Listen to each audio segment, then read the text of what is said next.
It's time for the Engaged Club, the podcast for club managers and operators that strive to create loyal and connected members, guests, and customers. Here are the two guys with the club management and digital marketing advice you need to realize your club's potential. Jim Hope and Roger Kincaid. Hey, it's our pleasure, our privilege to be podcasting with you once again. Thanks so much for listening. I'm Roger Kincaid. I am the marketing guy from Off Course Golf, and you can see all our stuff on our website at offcourse.golf. I'm Jim Hope, and I'm the GM of the Derek Golf and Winter Club.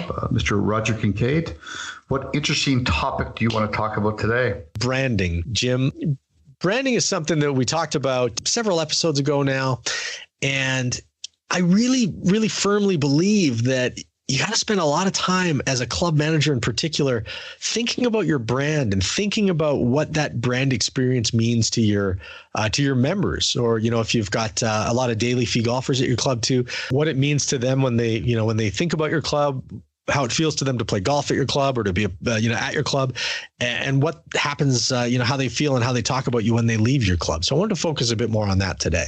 I think that's a great topic. And as we talked about in that previous pod where we touched on branding, it's becoming part of the strategic planning agenda at all clubs these days, where it never was 5 years ago, but it is today, because it's important that you know what people are saying about you.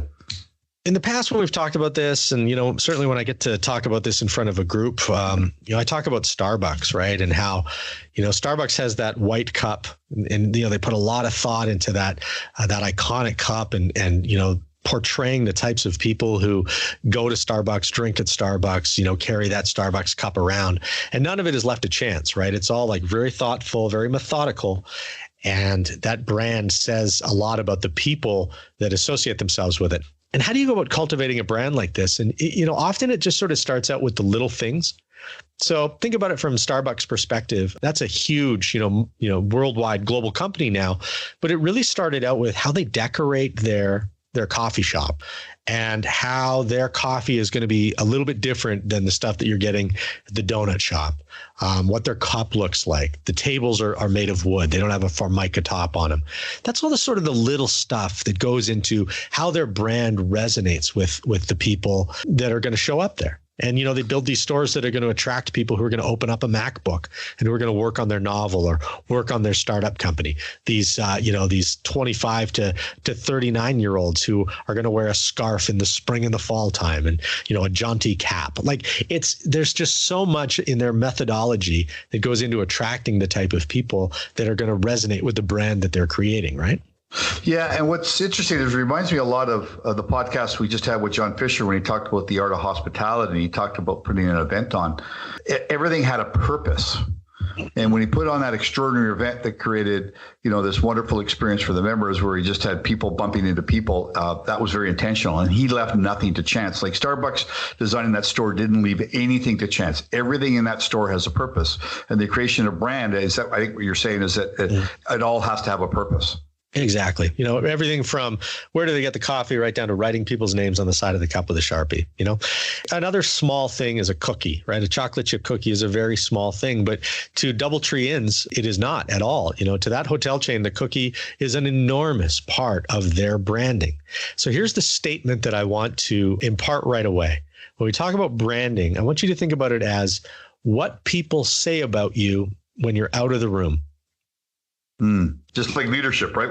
Just like when the GM walks out of the boardroom, what does the staff say about you when you leave the room? Exactly the same, right? What do your customers, what do your members, what do your guests say about your club when you're not around? So the thing about DoubleTree and these cookies is that it's a really important part of their marketing strategy, but it's also a really important part of their brand, that people feel welcomed with this, this nice little treat.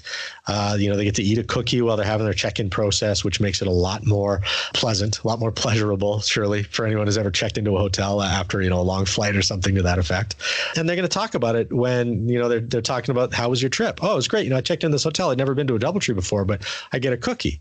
And how powerful is this brand? Well, here we are. It's 2019. I've never actually stayed in a DoubleTree, Jim, and I'm talking about it. Right. So that's how powerful that branding is, right? Now, the thing is imagine if DoubleTree stopped serving the cookies. But what would they say? What would people say about that hotel? They used to serve a cookie there. Now, all of a sudden, the hallmark would be something that they used to do, but they don't do anymore. Oh, it must have been a cost-cutting measure. And the conversation gets really sour after that, doesn't it?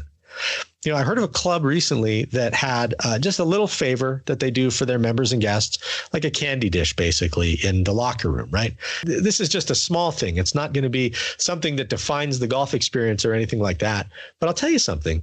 When two members or two people that have played at that club before that aren't members of that club, when they bump into each other and they're talking about that club, that candy dish is something that they're going to talk about.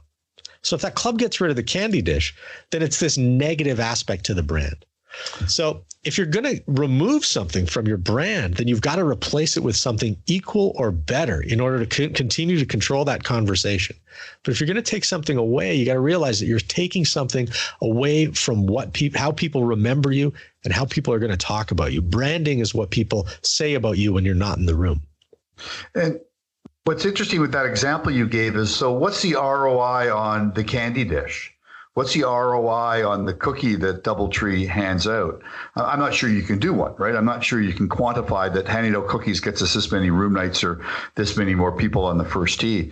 But you can quantify what happens when you take the candy dish away, or you go to check into a DoubleTree for the first time and you don't get a chocolate chip cookie, or they haven't replaced it with something else instead. Right. There's a club in Calgary that you and I know well that has licorice in the locker rooms. And, when you and I play there, I lose you the minute you get out of the car. And then I see you again in the cart with a bag full of red and black licorice going, okay, let's go. Like you're almost like the IKEA commercial. Start the cart. Like, let's get out of here. Right? But you would be disappointed if you went into the locker room and there was no licorice. Like, that's what you would now talk about, right? Like I remember I used to go to this club and I used to get licorice. Now they don't have it anymore. If that club knew how much I like licorice, there'd be signs on the property not allowing me in, because I am their lost leader on that particular thing. But, I'll tell you something.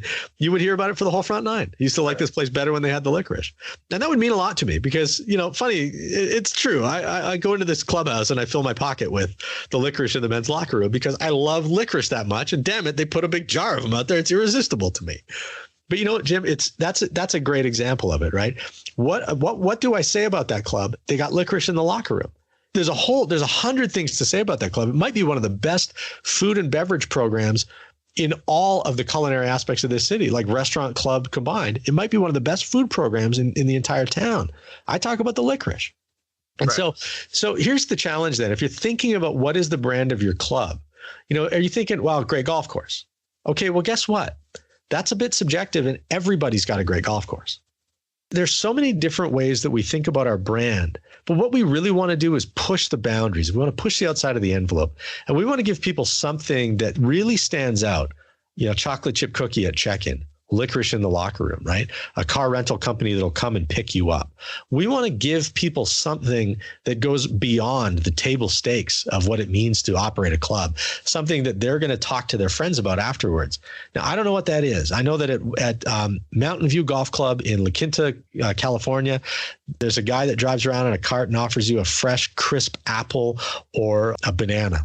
At La Quarry in the same town in California, they've got some of the crisp, most delicious apples in barrels at a couple of different tees on their golf course, and they're just absolutely wonderful. I've been to golf clubs where there's a mini bar that's completely unattended. You can go ahead and mix your own cocktail, and in each of these instances, the golf course is wonderful. But I'm not talking about the golf course right now. Now I'm talking about the apples, the bananas, the service that you get, or the fact that they wash the cars for you at Desert Horizons Golf Club in Indian Wells, California. Right? That members can pull up and have their car washed for them. So what is the brand of your club? And what is your opportunity to create that? Could you serve ice cream to people when they come off 18 on a hot day? Could you serve hot chocolate to them when they get out of their car or drop their bags off on a cold day? What is the brand of your club? And how can you make people talk about something other than your table stakes when they leave?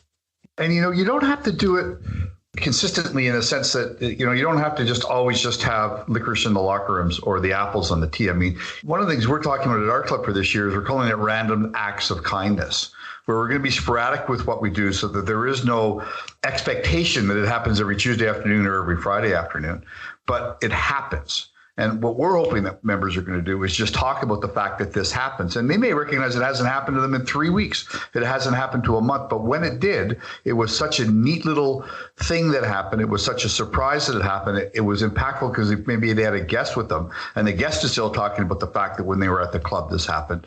That's going to be what people talk about us when we're not in the room. Perfect. And you're right. It doesn't always just have to be the same thing delivered, routinely again and again. You could sort of treat it like that minor league baseball team. Every night's a different event. Fireworks one night, the San Diego Chicken one night, free baseball hats one night. They're having the fire department gets in free. Like every single home game, it's a different event. So, let creativity be your guide here. But it really does come down to that same sort of branding promise or that branding opportunity for your club is, what are they going to say about my club when they leave the property? Thanks so much for listening to this episode. If you found it valuable, share it with your friends, share it with your team at your club or with other colleagues in the club business. If you've got some feedback for us, we always love to hear it. You can either go to engagedclub.com and leave a comment right there on the episode, or you can send us an email, hello@engagedclub.com. Until the next episode, thanks for listening. This has been the Engaged Club podcast with Jim Hope and Roger Kincaid. Don't forget to subscribe, rate, and review this podcast.